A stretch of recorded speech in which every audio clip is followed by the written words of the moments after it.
هذا واحد من أهل الكوفة راح التقى بالإمام الصادق بمكة أو بالمدينة ما أدري، سلم على الإمام الصادق. وهذا الشيعي بالكوفة كان أكو عنده جار أجلكم الله يشرب المنكر، جار حائط على حائط ومأذيه، تدري هذا ما ملتزم، يشرب بالليل يطلع يصيح، فاقد ما يفتهم يعني، فاقد الوعي إلى آخره. زين هذا عنده بنيات بالبيت، عنده ولاد، عنده كذا، يعني جار السوء يسوي حياة الإنسان جحيم. جار السوء يخلي حياة الإنسان جحيم يعني. فهذا من شاف الإمام الصادق قال له: يا ابن رسول الله لي إليك حاجة، ادعوا لي. قال له: شنو؟ قال له: عندي جار سوء يشرب مأذيني يا ابن رسول الله ومسوي حياتي جحيم، ادعوا من الله أن ينتقم منا ويهلك وأخلص منه، ذبه بالتراب ونخلص منه. الإمام عليه السلام قال له: من ترجع للكوفة راح تجي الناس تزورك باعتبار انت جاي مكة، انت جاي لمكة وكذا، فهذا جارك هم راح يجي يزورك.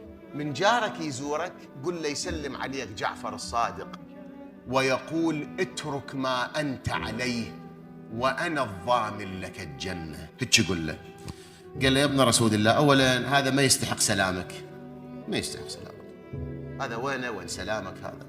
اثنين، هذا مو على ولايتكم حتى أقول له يسلم عليك جعفر الصادق، هذا مو من أتباعكم. الإمام قال له: يا كوفي؟ قال له: نعم. قال له: افعل ما أمرتك. سمع المظاهر، رجع من بعد ما كمل ظاهر مراسيم الحج وشي، رجع للكوفة، جت الناس تزوره، حج مبرور، سعي مشكور، ذنب مغفور. هذا زاره قال له: حج مبرور كذا، سعي مشكور. قال له: أنت بعدك عديل؟ سولف لي، شفت بمكة ما شفت، شنو صار ما صار، ليش سولف لك؟ قال له: والله جايب لك فد أمانة ما تستحق، بس إمامي أمرني، شنو أسوي؟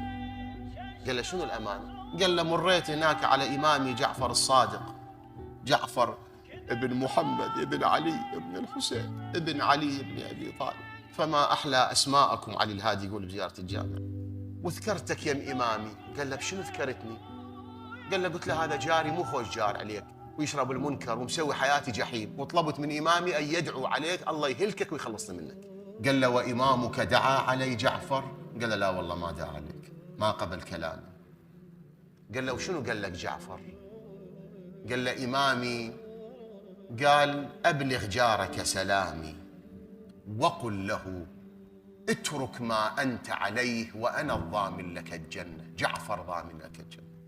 هذا سمع الكلام قال له: بالله عليك هكذا قال جعفر؟ قال: والله هكذا قال جعفر.